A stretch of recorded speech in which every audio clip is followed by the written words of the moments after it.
Hey everybody, how's it going? Chris here.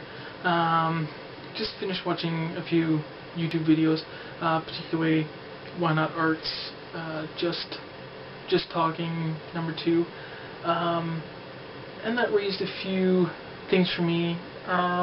It was actually a really good video, but things I wanted to talk about that I was going to kind of bring up in future videos, but might as well bring them up now.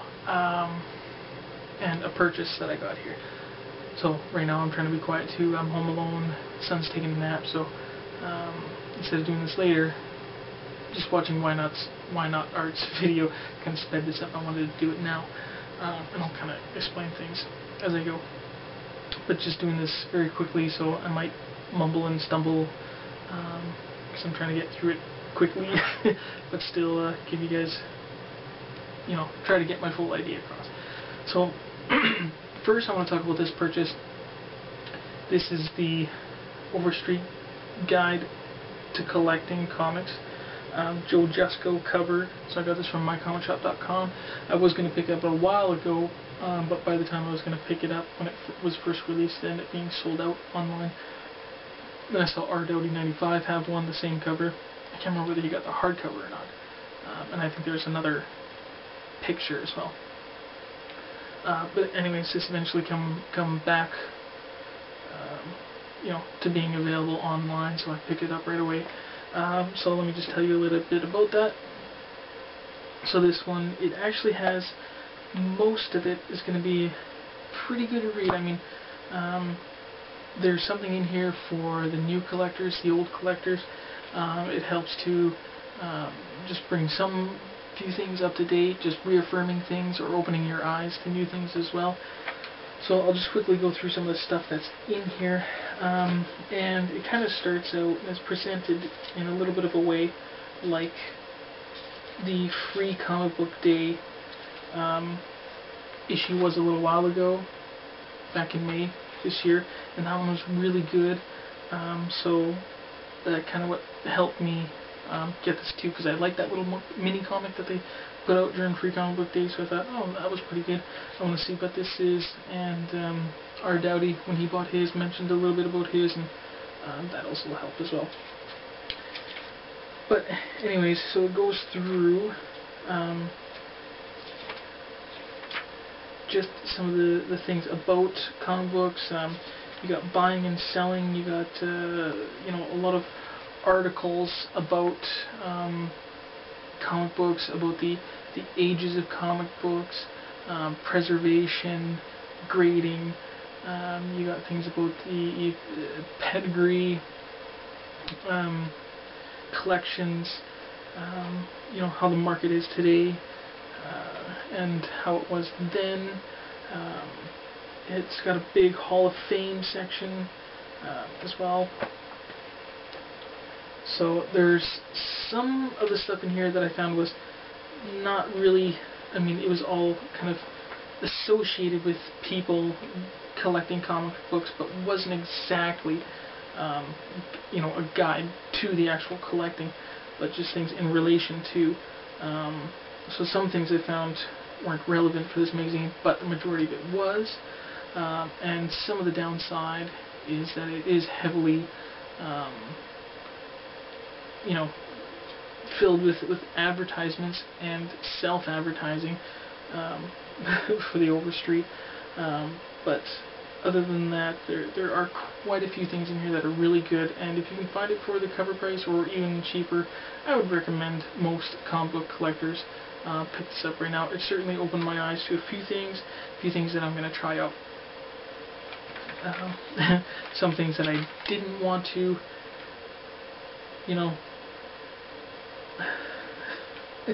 some things I didn't want to come to terms with a little bit, but I'll share that later in the video.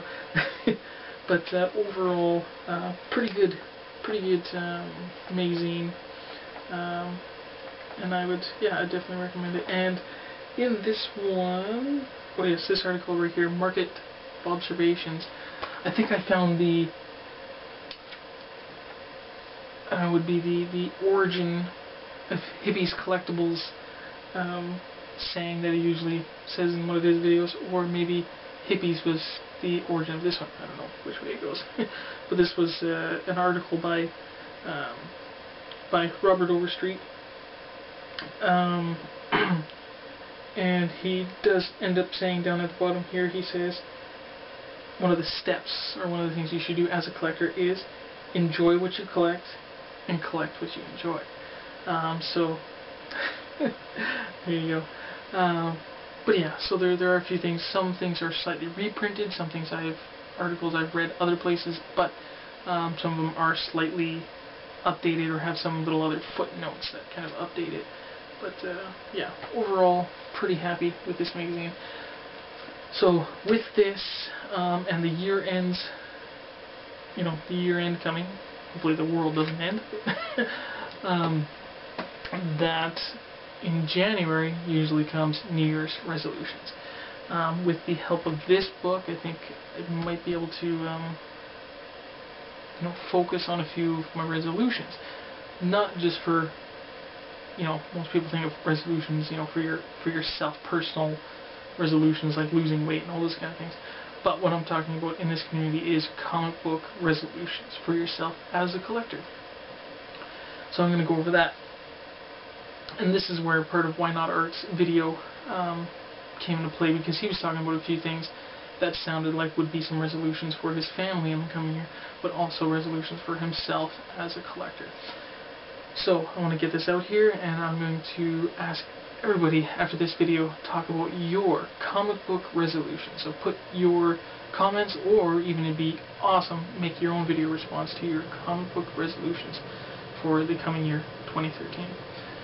So my resolutions as a comic book collector, one would be to organize. Organization is a big thing, and I have a lot of things all in boxes. I have my own space here at the moment, shelving, adequate space, that kind of thing. But I used to live in an apartment, moved a few times over the year, and definitely when I became married and we had our son, there was no time to really categorize my comic books, by title, year, and whatever. So everything is just, every time something comes in every week or every month, it's just put in a box, and it's just, as I've bought it, it's been put in boxes, and I have comics everywhere in any box. So to try to get that a little more organized would be definitely one of my resolutions. The other thing would be to get a little more focus in my collecting. Being married definitely helped me with that, and I wouldn't have been able to get like my Giant Size X-Men without that, actually a very expensive book.